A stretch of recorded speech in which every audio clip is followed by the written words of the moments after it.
Hello guys, welcome to Tech Solutions. So in today's video, I'll be showing you how to run server configuration with Cisco Packet Tracer. All right.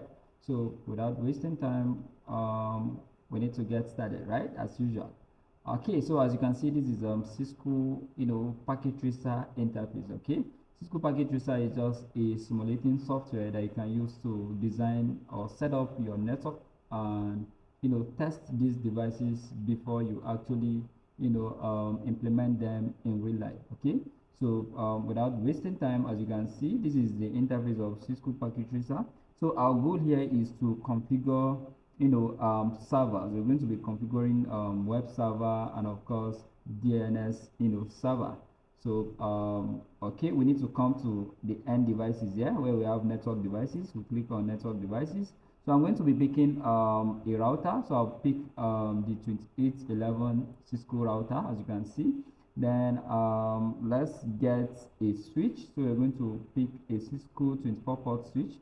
That is 2960. Of course, there are 24 ports on this switch. As you can see, when I hover on them, you're going to see the list of ports that are available on this switch.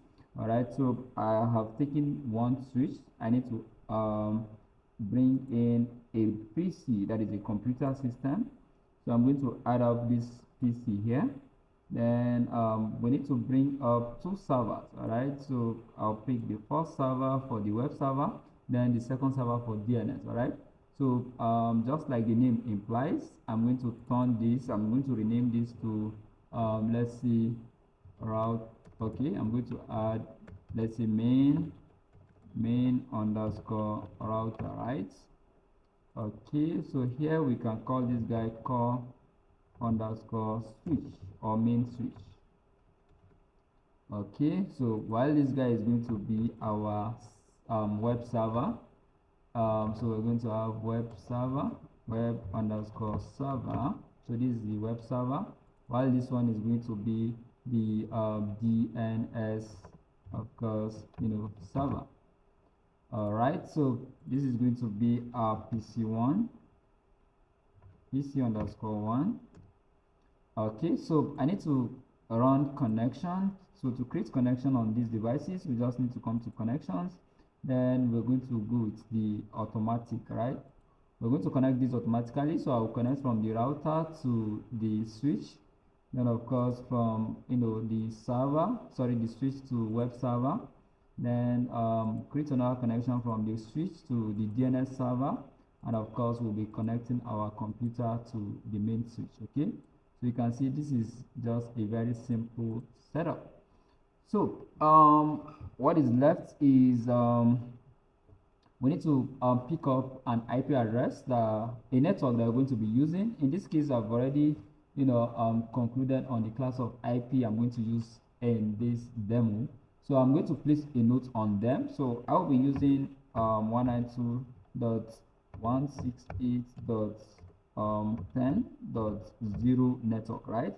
So, and of course I'm going to add /24, which makes it to be, and this is telling us that this is a class C IP address, right? So yes, so in this IP, the router is going to take the .1 network. So it's going to have, we're going to give the first ID to the first IP address to the router interface. Then this web server is going to be let's say 2.2, while the DNS server is going to take .3.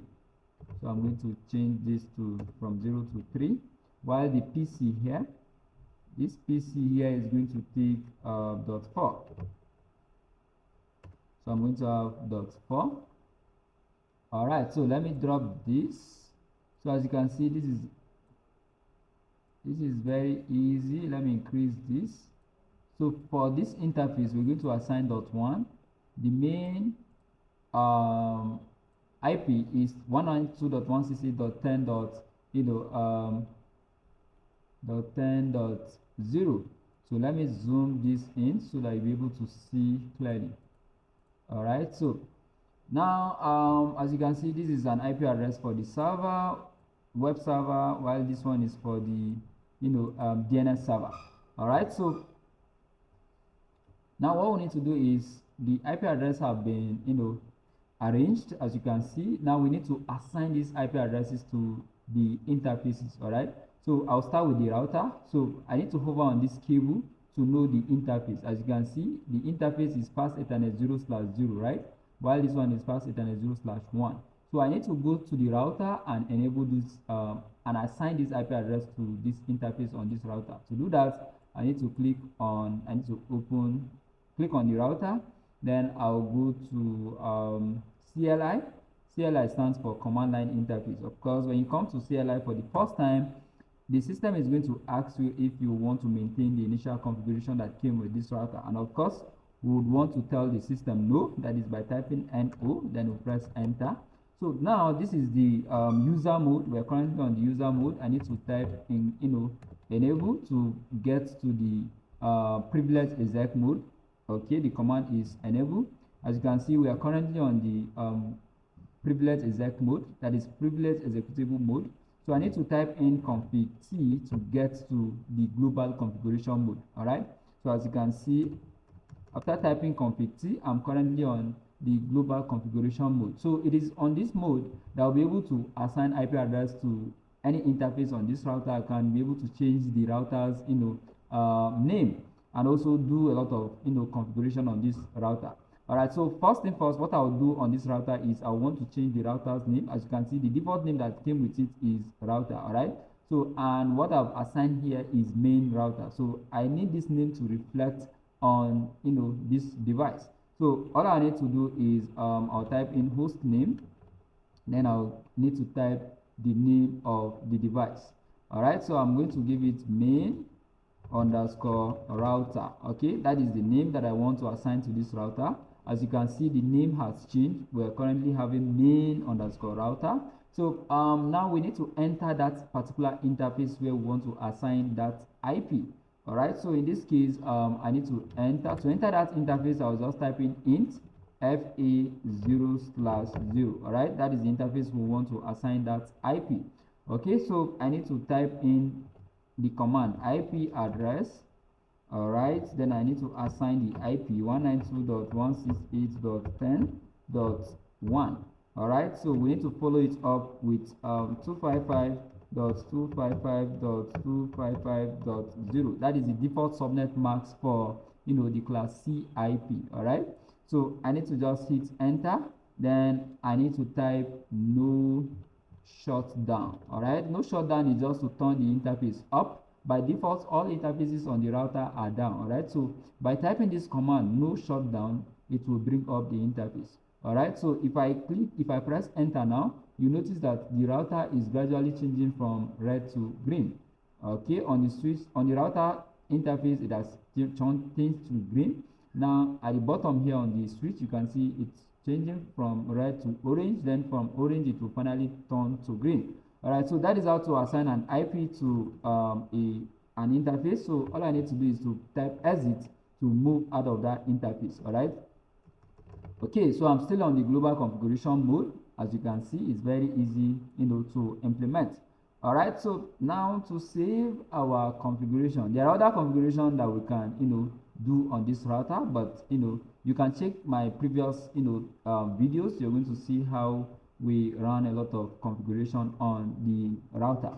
All right, so I think that is just what we want to achieve on this router. So all I need to do is to exit to go back to the privilege exec mode. Now it is on this mode that we'll be able to save the configuration that we've done on this router. All right, so to save, we need to just type in the command copy. We'll give space running -config, then we'll give space, then we'll have startup -config. all right, so this is the simple command you need to type to save. Then you press enter, and of course every configuration that we've done on this router has been saved. Now the thing is, if you don't save any configuration you do on the router, once you exit this application, of course the router is going to come back to default. It means when you open up this project again and you try to check the configuration you've done on this router, you're not going to see them because you did not actually save. So that is that on the router. Now let's go to the web server. Okay, so I'll need to click on the web server to assign the IP address 192.168.10.1 2. All right, to assign that IP, I need to just click on the desktop, then I'll go to IP config. Then of course we are going to assign this IP address, in the static section. So we're going to assign it statically. So I'm going to add 192.168.10.2. So our web server is going to take the .2 IP. Then of course the subnet mask will come by default. Then the default gateway, of course, is going to be the router's IP, which is 10.1. So I'm going to have 192.168.10, sorry, 10.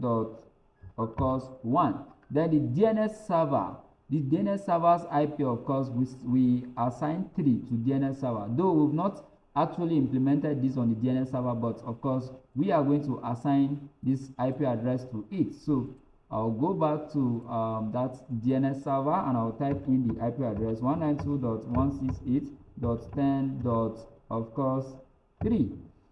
All right, so that is our DNS IP, DNS server's IP. Okay, so I need to just close this. Then I'll go to the server. I'm going to the DNS server.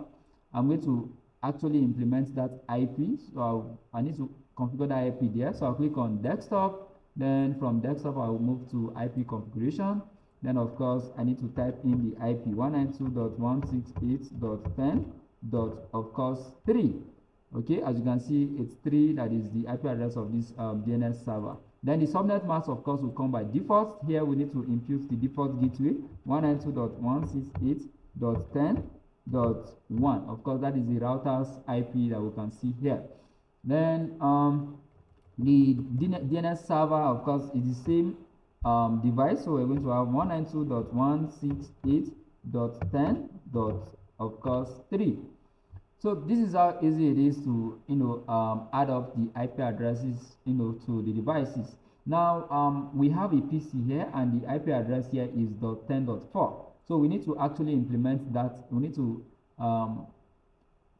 add up that IP address to the computer. Okay, so we need to go to desktop section. We'll click on IP config. Then of course we'll type in 192.168.10. Of course 4. Okay, so the default subnet mask will come by default. Then the default gateway, of course, is going to be the router's IP 192.168.10. Of course 1. Then the DNS server, we're going to give it 192.168.10. Of course 3. That is the IP address we're seeing here. That is the DNS server .3. Okay. Now what is left is for us to actually go deep into configuring the web server itself. So I'm going to click on the web server. On this web server, of course, we'll go to services. There is services section here. Then under this service section, we'll click on HTTP. All right. Web server is a server that is going to be let's see, storing our web files, that is web pages. Okay, so in this case, as you can see, we have web files here. Then we have up to like 5. I'm going to delete, we don't need them actually to implement this. So I'm going to delete this. I'll delete the first 4. Okay, I'll delete this one. Just click on delete. Image, click on delete. Then of course we'll leave the last one, which is the index.html file. Now I'm going to click on edit to quickly edit this. Okay, so as you can see, there are a bunch of HTML codes. So we can either remove all this. I'm going to clear this and write my code. So here, of course, this is just the HTML tag, opening HTML tag and closing HTML tag, right? So we're going to have head tag. This is opening head tag, and of course we'll have the closing head tag, right? Okay, so in between this head tag, we are going to be having our title tag. Okay, so I'm going to create a title tag here. Title, then I'll here let's give it all right. So let's say this is the title of this page is going to be Gunitech, let's say solutions. All right, so I'm going to close that tag now with title. Okay, title, right? So I've closed that tag. So this title tag is in between the opening head tag and the closing head tag, right? Okay, then after the closing tag of head, we're going to have another tag called body.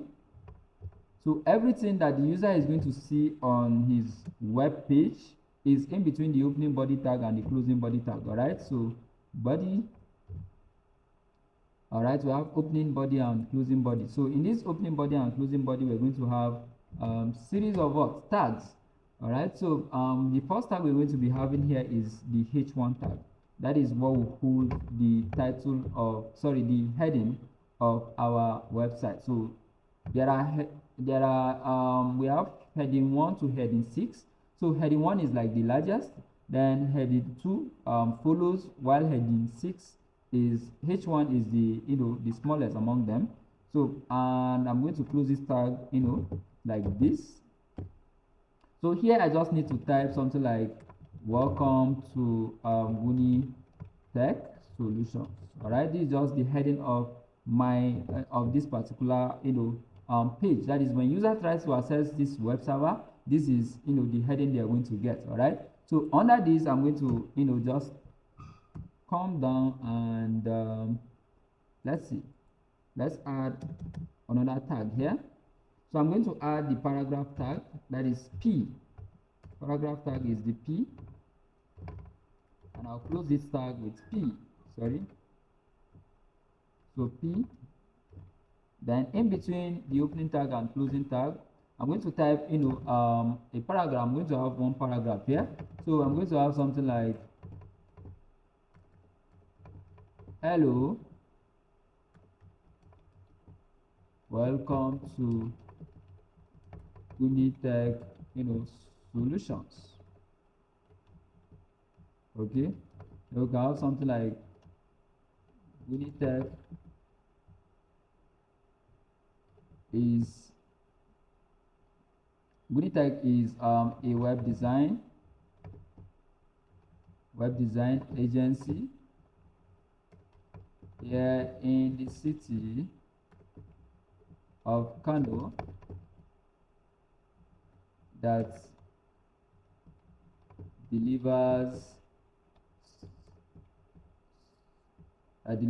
what? Stunning websites and general can have something like IT solutions to clients. Okay, irrespective of their location. Okay, we can have something like that, irrespective of their locations. Okay, so this is just a paragraph. Then you can have as much as paragraph you want. Now one last thing we need to do here, I will create a break. That is to create a space after this paragraph. Create a one-line space. That is the function of this BR that I just added. You can decide to add multiple BR, like 2. Then at the bottom, I'm going to add another tag called footer. That is the footer. Footer is going to carry out the copyright info. In every website you see we have something like copyright. Then we're going to have ampersand copy. This is something that will bring up the copyright symbol. Ampersand copy is a command that is going to bring out the copyright symbol. So copyright 2025. Of course, we're going to have the pipe symbol, or copyright 2025. Then I can put developed by, then of course you can put your name. In this case I'm going to add Sunny. Yes, I'm going to add Sunny, developed by Sunny. Then I'll close that particular footer. All right, so I'll close it like this, as simple as ABCD. So I don't want to generate much code. So here what I want to do here is I want this web server. Okay, let me just leave this, but then you can actually add styles to your website, right? Maybe you want to change the background color and also add text color to this, you understand? You can actually do that, but I'm going to leave this plain. I want to make it as simple as possible for you guys. So when you've edited your code, all you need to do is to click on save. Of course it will ask you to override yes. We'll just click on yes. All right, so we have implemented this, that is on HTTP. As you can see, it's on. You need to ensure that this HTTP is on and HTTPS. All right, so both of them are on. Okay, so now next is we need to go to the DNS server. We'll click on the DNS server, then we'll head to services. We'll click on services. Under services, you're going to see we have DNS here. So I'll click on DNS. Then you can see by default is on off. All right, so we need to click on. Then here we need to assign the name. Now the function of DNS, domain name system, right? DNS stands for domain name system, right? What it does is it maps IP addresses to domain names. All right, that is the function of DNS server. What it does is it converts IP addresses to a domain name, or it converts domain name to IP addresses depending on what the user gives it. So what it in a nutshell, what it means is it map. When I mean map, it converts an IP address to a domain name. All right, so of course domain name is just something like the name of your website. Let's say www.facebook.com is an example of domain name. All right, so now we need to give the name that we want to use as our domain name. For example, let's say I want to use gunitech.com, for example. So I'll type in www.gunitech.com. All right, then the address is the IP address where this content is located. In this case, we're going to be using the IP address of our web server. All right, so as you can see, I need to enter the IP address of our web server, which is 192.168.10. Of course 2.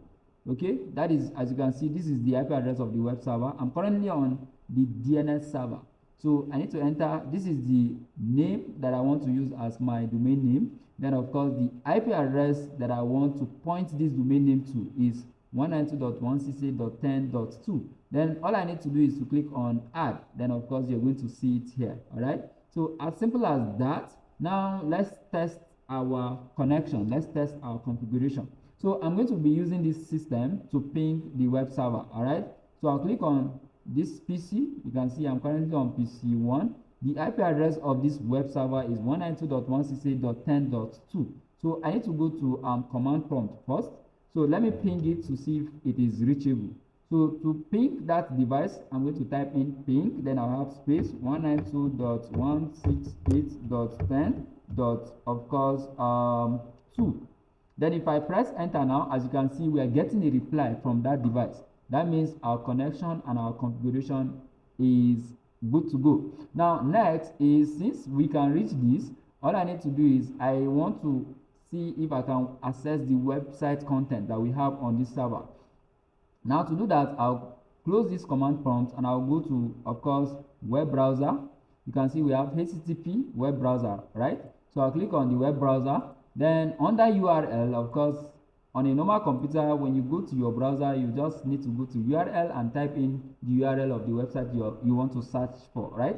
So in this case, I want to search for www.gunitech.com because that is the web ID, that is the domain name that will assign to this web server, right? So if I click on go now, as you can see, we now have our website. That is the simple website that the simple web page that we set up on the web server. So as you can see, welcome to Gunitech Solutions. Hello, Gunitech Solutions.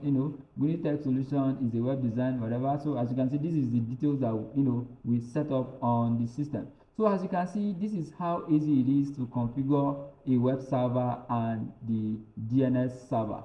So in case you have any doubts or any question, you can put it on the comment section below and I'll be super glad to attend to your question. Thank you so much for watching and bye for now.